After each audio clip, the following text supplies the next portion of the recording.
Today's lesson is about the different feeding techniques that bottlenose dolphins use.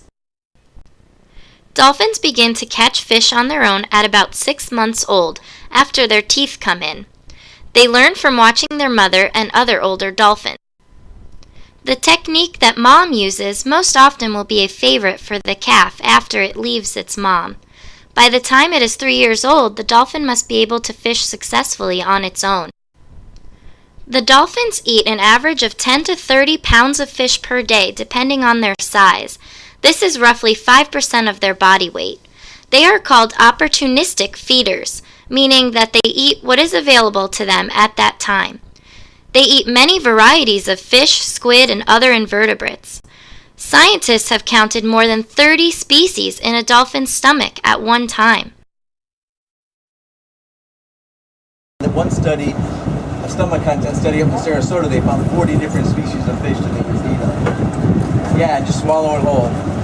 They have 3 stomachs to help them digest. So. Let's switch here. We got one of our He's guys got a big caught jack. a really big fish here, so we'll see if we can spot him. Oh, giant jack in the mouth. Giant.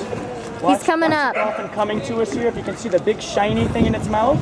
Wow.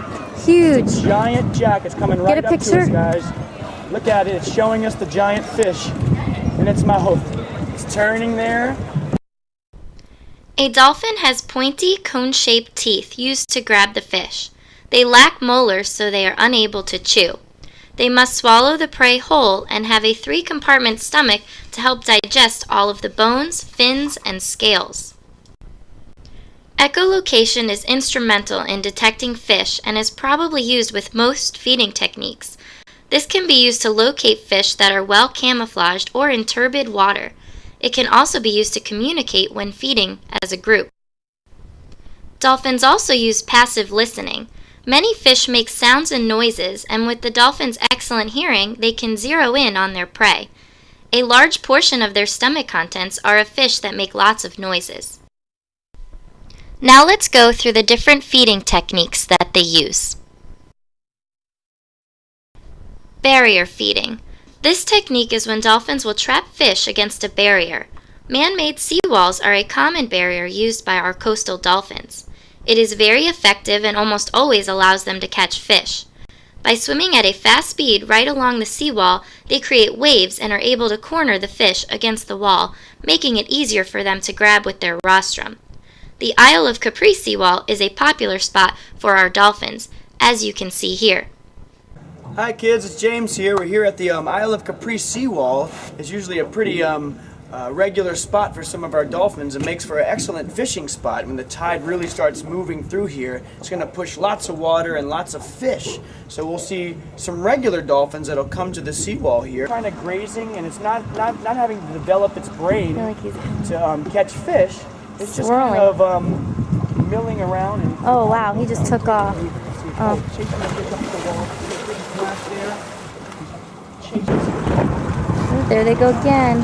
The manatees are dropping. They're not in danger. In a big wave. The manatees, they estimate about 4 or 5 This way, this way. Oh! Oh, I got his face. You can see the fish jumping for its life. Survival. Oh, I think he has one.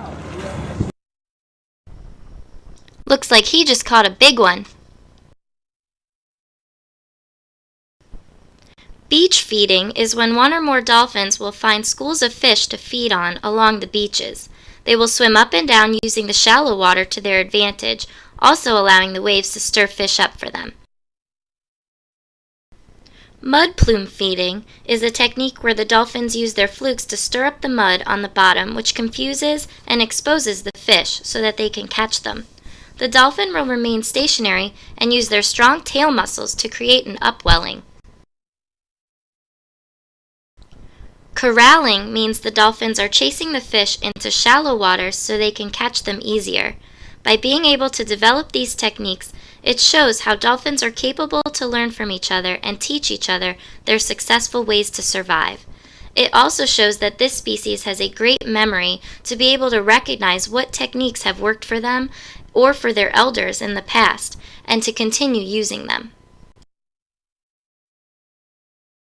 Strand feeding is another feeding technique that they use, where the dolphin will rush a huge wave pushing the fish up into the shallows. Then they will slide up onto the mudflat or sandbar, stranding themselves so they can catch as many fish as they can. After the attempt, the dolphin has to wiggle and make its way back into water deep enough to swim in. There are some dangers to this type of feeding technique.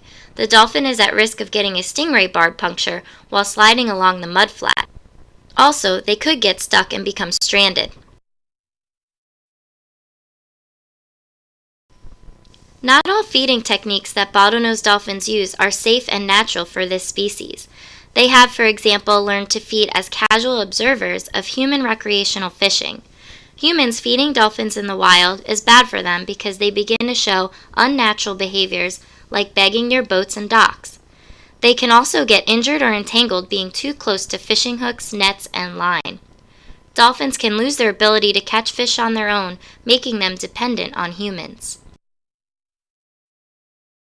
Why it's such a big problem to feed the dolphins, because it's such a learned behavior. So the calves are going to fish however mom taught them how to fish.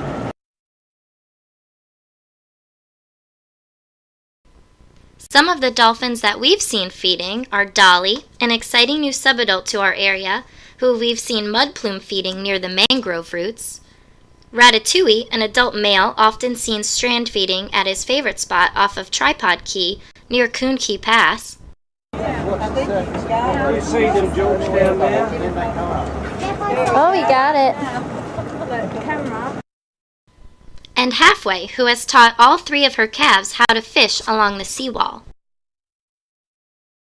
There's mom and calf. Oh, Kaya's got a fish in the mouth. It's a 1.5-year-old with a pretty big fish in her mouth, his mouth. Yeah, that's the calf where the little fish are jumping. So think about it, that's a lot of little fish you have to eat to be significant for the day. Even for a calf, you might need 10 pounds of fish a day.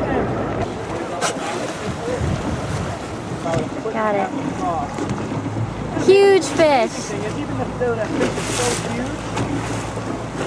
Oh, that's so cool. He can't even swallow it. You've ever seen catch of that size. Yeah. Back there, they're talking about catching fish. That one has one too. They might get a small Back percentage. that No, way. they have two of them. Two of them have fish. So finch and then Bengal. Oh wow.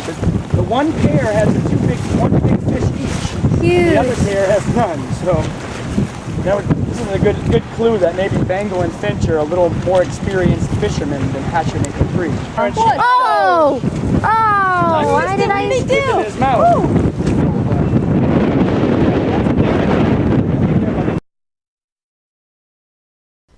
Today, we learned about barrier feeding, beach feeding, mud plume feeding, corralling, and strand feeding. I hope you guys enjoyed the lesson on bottlenose dolphin feeding techniques.